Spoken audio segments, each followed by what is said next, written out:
오늘 말씀 욥기 32장 1절부터 10절 말씀입니다.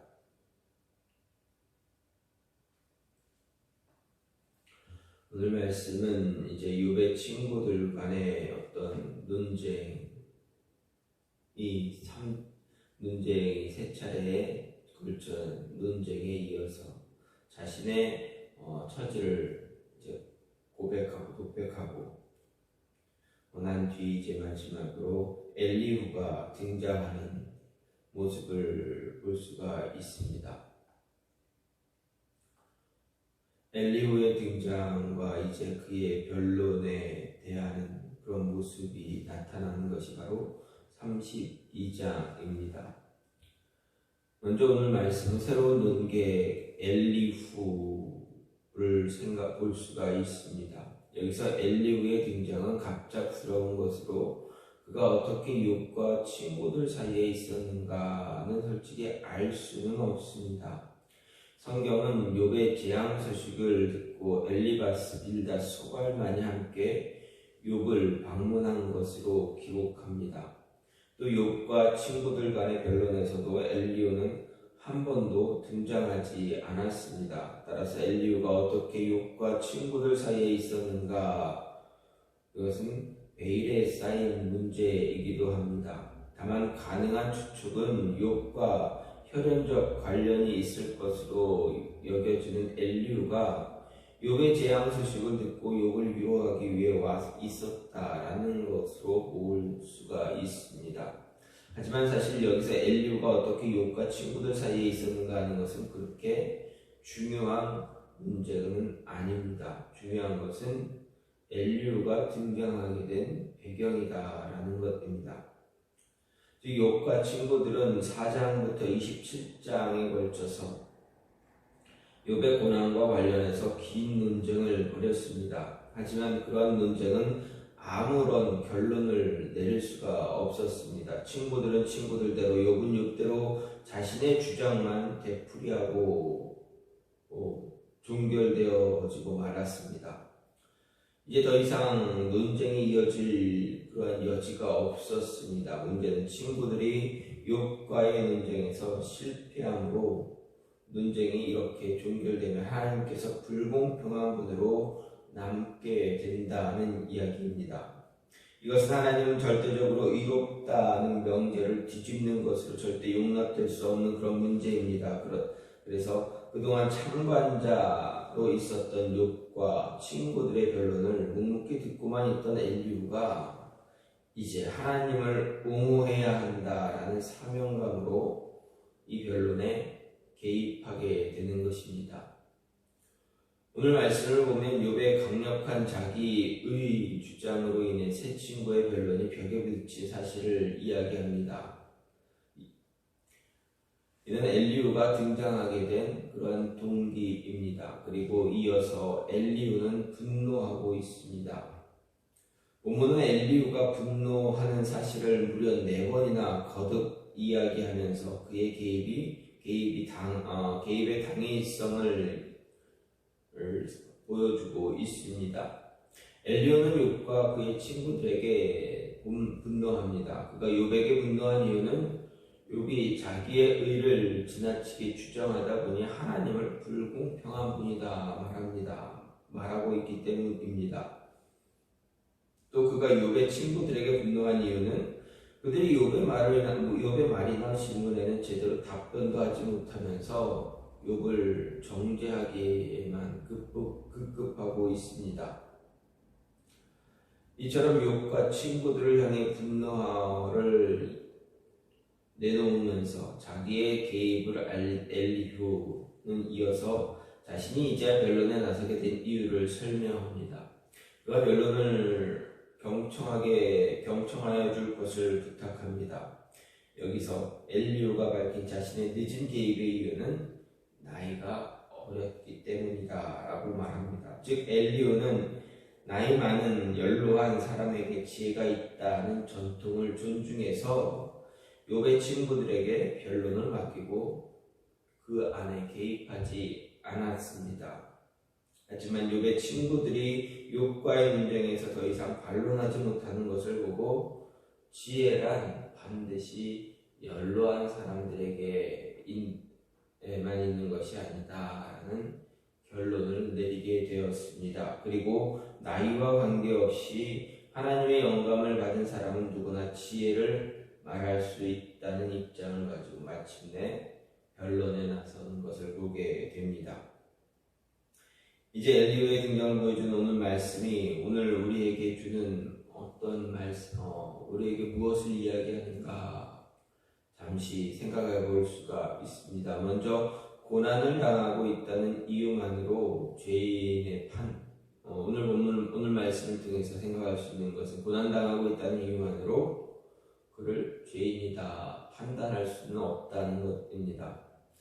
먼저 1절 말씀을 보면 이제까지 번갈아 가며 욥을 공격하던 세 친구들의 대답이 그쳤다 말합니다. 여기서 그쳤다에 해당하는 표현은 그만두다, 실패하다라는 의미가 있습니다. 욥의 친구들이 욥의 말을 더 이상 반격하지 못하고 침묵한 것이 논쟁에서 자신들의 패배를 인정했기 때문이다라는 것으로 볼 수가 있습니다. 그렇다면 욥의 친구들은 왜 욥과의 논쟁에서 패배한 것인가 하는 것입니다. 욥은 보면 오늘 말씀은 욥이 스스로 의롭게 여겼다. 그래서 세 친구의 대답이 그쳤다 말합니다.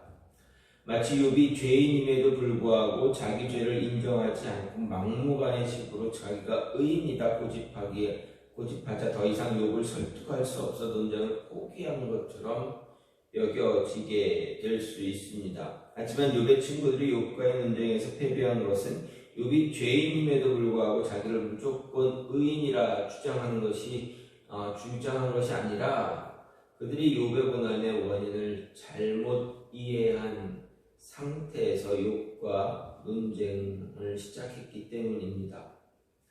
욥의 친구들은 인과응보를 바탕으로 해서 욥이 고난을 당하는 것이다 그래서 그가 죄가 있다라고 생각했습니다. 그래서 자신의 고난으로 인해 불평하는 욥을 책망하고 자기의 죄를 인정하고 회개할 것을 요구했습니다.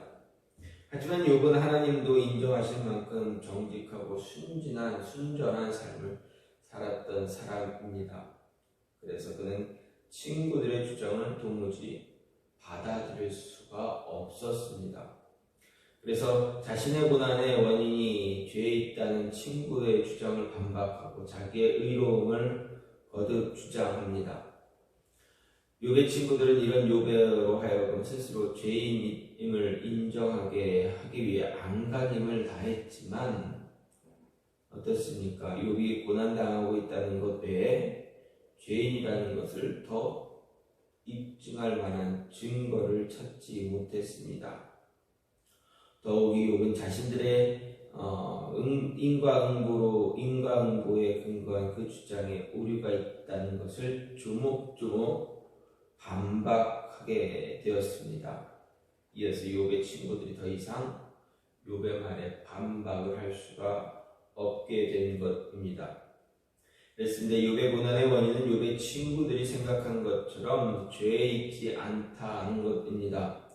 욥의 고난은 원대한 하나님의 뜻으로 일어난 것입니다. 욥의 친구들은 하나님의 섭리를 오직 인과응보로 이해해서 고난을 무조건 죄의 결과로 이해했지만 하나님의 섭리는 어떻습니까? 그렇게 단순하지 않다라는 것입니다. 사람들에게 임하는 고난 가운데 죄로 인한 것도 있지만 욥의 경우처럼 죄와 무관한 것도 있습니다. 세상에서 의인이라도 하나님의 섭리 가운데 고난당할 수 있다는 것입니다. 예수님 시대 사람들 예수님의 고난당하심을 보고 그런 징벌을 받아서 하나님에게 맞으며 고난을 당한다라고 생각했지만 어떻습니까? 예수님은 죄가 있습니까? 없습니다. 허물도 찾을 수가 없는 그러한 분이었습니다. 단지 우리의 질고와 슬픔을 대신하신 것뿐입니다. 그래서 우리는 모든 고난이 죄에서 비롯된다 생각해서 고난 가운데 있는 사람을 함부로 판단해서는 안 되는 것입니다. 사람을 함부로 판단하는 것 사람을 판단하는 것은 사람의 몫이 아니라 하나님께 있는 것입니다. 고난당한 사람을 볼 때 판단하고 정죄할 것이 아니라 모든 판단 하나님께 맡기고 그를 불쌍히 여길 수 있는, 위로할 수 있는, 품어줄 수 있는 그런 모습을 가져야 한다라는 것입니다. 그래야 욥의 친구들이 범한 것과 같은 잘못을 범하지 않을 수 있다. 책임을 회피하기 위해 하는 말이 아니다라는 것입니다.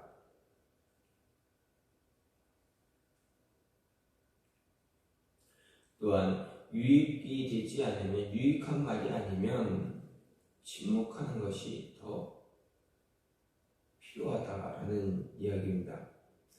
욥과의 논쟁을 거듭하면서 친구들은 욥이 스스로 의롭게 여겨서 침묵했다 말합니다. 욥의 고난과 관련해서 세 친구는 명확한 증거 없이 욥의 큰 죄를 지었기 때문에 하나님께 벌을 받은 것이다 말합니다. 하지만 욥은 자신이 이렇게 극심한 고난을 받을 만한 죄를 지은 적이 없음을 이야기했고, 그로 말미암아 그들의 논쟁이 교착 상태에 빠져 지극히 무익한 것이 되고 말았습니다. 아니, 오히려 그런 논쟁이 욥으로 하여금 더 깊은 상처만 받게 되었습니다. 그래서 그들의 논쟁은 더 이상 지속되지 못하고 중단되어진 것입니다. 사실 욥은 하나님께서 사단 앞에서도 그의 정직함과 순전함을 자랑할 만큼 의로운 사람이라는 것을 알 수 있습니다. 그런 그에게 이런 고난이 온 것은 친구들 말처럼 죄 때문이 아니다라는 것. 하나님께서 하나님의 원대한 뜻에 있어서 사단의 이야기를 듣고 그에게 욥을 칠 수 있도록 부분적으로 허락하심으로 인해서 찾아온 고난이라는 것입니다. 하지만 욥의 친구들, 그들은 하나님의 섭리를 오직 인과응보적인 그런 생각으로만 욥의 고난의 생각해서 그의 고난의 원인을 죄에서 찾고 욥을 위로하기 위하였음에도 불구하고 도리어 무익한 말만 함으로 욥을 더 괴롭게 했다라는 것입니다. 이런 사실을 통해서 생각할 수 있는 것, 그것은 말에 관한 교훈입니다. 우리는 우리 말이 유익하지 않을 때는 침묵해야 한다라는 것입니다. 유익한 말이 되지 않을 때, 유익하지 않은 것에서 그치지 않고 반드시 해를 부를 수 있기 때문에 유익하지 않은 말은 하지 않는 것이 더 좋습니다.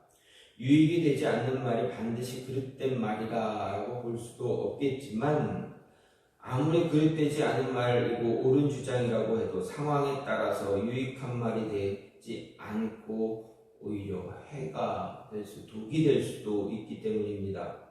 그런 경우에 비록 옳은 주장이라 할지라도 침묵하는 것이 마땅하다라는 것입니다. 잠언 25장 11절을 보면 경우에 합당한 말은 아로새긴 은쟁반에 금사화다라고 말합니다. 여기 경우에 합당한 말이 무엇인가? 바로 모든 옳은 주장을 의미하는 것은 아닙니다. 상황에 따라 적절한 말을 이야기합니다.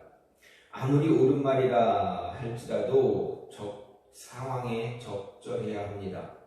욥의 친구들 말 가운데 대부분 그들의 말은 다 거의 옳은 말들이었습니다. 자체로만 보면 그들의 말만 따로 띄어서 생각하다 보면 진리라 할 수 있는 것이 대부분입니다. 그럼에도 불구하고 그들의 말이 욥에게 유익하지 않게 되고 오히려 해가 된 것, 상황에 맞지 않았기 때문입니다. 예수님도 빌라도 앞에서 신문 받을 때 침묵으로 일관하셨다라는 것을 우리는 알 수 있습니다. 이사야는 이에 대해서 예언하기를 그가 곤욕을 당하여 괴로울 때에도 그 입을 열지 아니하였으며 마치 도수장으로 끌려가는 어린 양과 털 깎는 자 앞에 잠잠한 양같이 그 입을 열지 않았다라고 했습니다. 예수님께서 할 말이 없어서 침묵한 것이 아니다라는 것입니다. 자신의 말이 옳은 말이 아니었기 때문에 침묵한 것이 아닙니다. 빌라도와의 논쟁은 예수님께 더 이상 아무 의미가 없었기 때문이라는 것입니다. 십자가를 통해서야만 온 인류를 구원할 수 있기 때문이었습니다. 그래서 하나님의 뜻에 아무 유익이 없었기에 침묵하셨던 것입니다.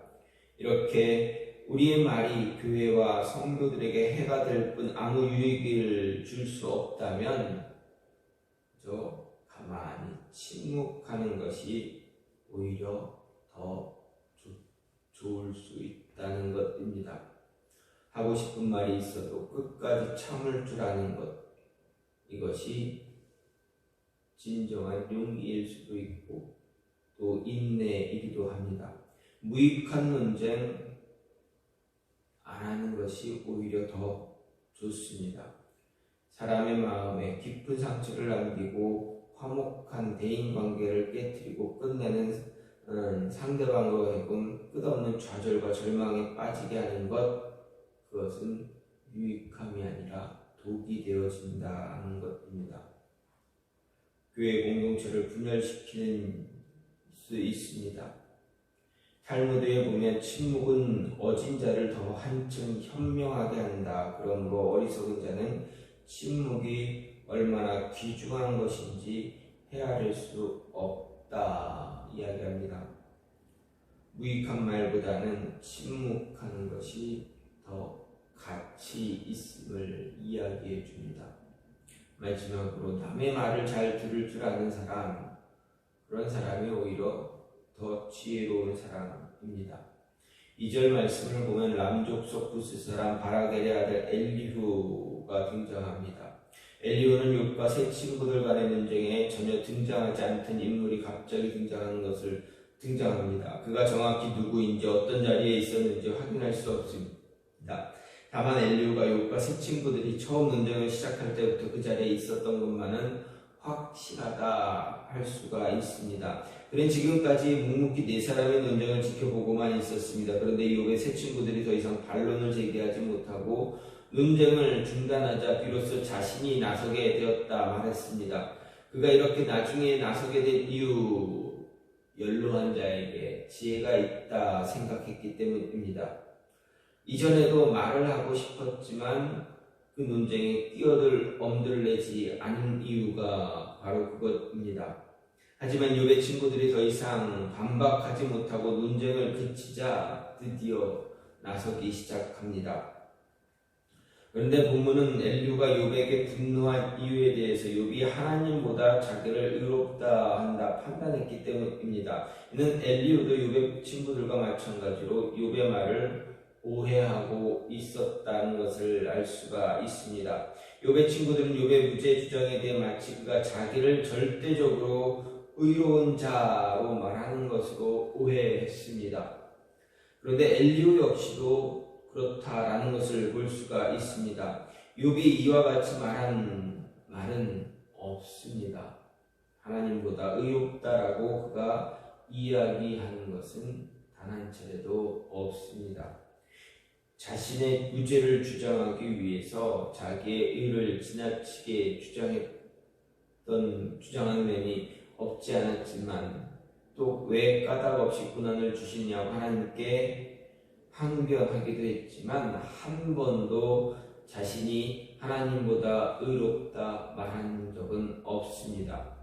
하나님 앞에서는 아무도 의로울 수 없다라고 분명히 그는 9장 2절에서 이야기했습니다. 그래서 엘리후는 분명 욥의 말을 잘못 들은 것으로 볼 수가 있습니다. 그리고 그로 인해서 그도 욥에게 화를 낼 수밖에 없었고 그의 변론의 내용도 욥의 친구들의 변론과 별반 차이가 없는 그런 모습이 되어 버렸습니다. 이런 사실을 통해서 말하는 것 이상으로 다른 사람의 말을 잘 듣는 것이 얼마나 중요하냐 하는 것입니다. 인간관계에서 빚어지는 많은 분쟁과 다툼이 말에 대한 오해에서 시작될 때 참 많습니다. 그렇기 때문에 야고보는 내 사랑하는 형제들아 너희가 알거니와 사람마다 듣기는 속히 하고 말하기는 더디하며 성내기도 더디하라고 했습니다. 사람은 부패한 속성 때문에 말씀과는 반대로 하기가 참 쉽습니다. 사람들의 말을 귀담아 듣기보다는 대충 듣고 오해하고 자기가 듣고 싶은 말만 듣고 뜻을 새기기보다는 겉으로 드러난 의미만 가지고 공격하고 화를 내고 다툼을 벌입니다. 말을 할 때, 이야기할 때 자기가 듣고 싶을 말만 듣습니다. 그리고 그냥 겉으로 드러난 의미만 생각합니다. 그것만 받아들입니다. 그리고 나중에 공격할 때는 그것만 들이대면서 이야기합니다. 그 말의 진정한 의미가 무엇인지 알지 못합니다.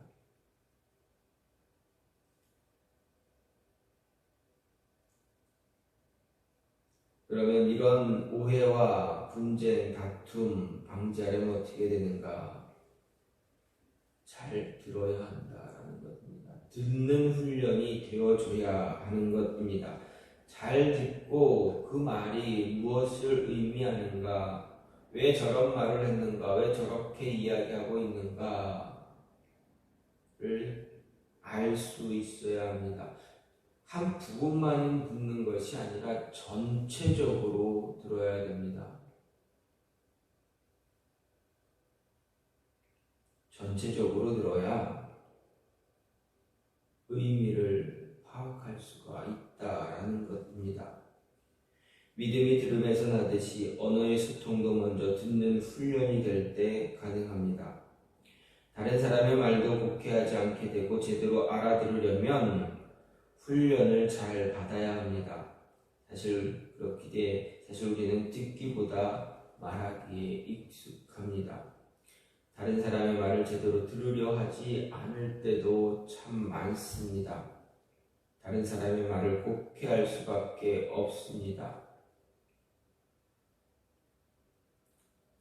그래서 우리는 말하는 것 이상으로 듣는 것 잘 해야 한다라는 사실입니다. 다른 사람이 말할 때 그 사람의 말의 의미가 무엇인지 깊이 생각하고 먼저 듣고 먼저 생각하고 또 생각할 수 있는 그런 모습 잘 가져야 합니다. 전체적인 내용을 잘 파악할 줄 아는, 그래서 그 내용이, 그 말이 무엇을 의미하고 있는지를 잘 파악할 수 있는 그런 모습이 필요하다라는 것입니다.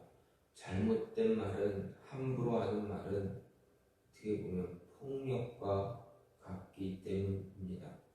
오늘 말씀을 통해서 좀 생각해 볼 수 있는 것은 말은 참 쉽게 해서는 안 되는 것입니다. 상황이 어렵다라고 해서 그를 정죄하는 데 급급하거나 또 함부로 유익한 말도 아닌데 함부로 이야기하는 것 조심해야 됩니다. 그리고 오히려 그렇게 이야기하기보다는 차라리 듣는 것이 더 지혜로운 사람이 될 수 있다라는 것 잊지 마시기 바랍니다. 많이 듣고 말하기는 더디한 그런 모습이 저와 여러분 안에 있기를 간절히 소망합니다. 이 시간 기도하기를 원하는 것은 하나님, 우리로 하여금 입으로 이야기하는 것을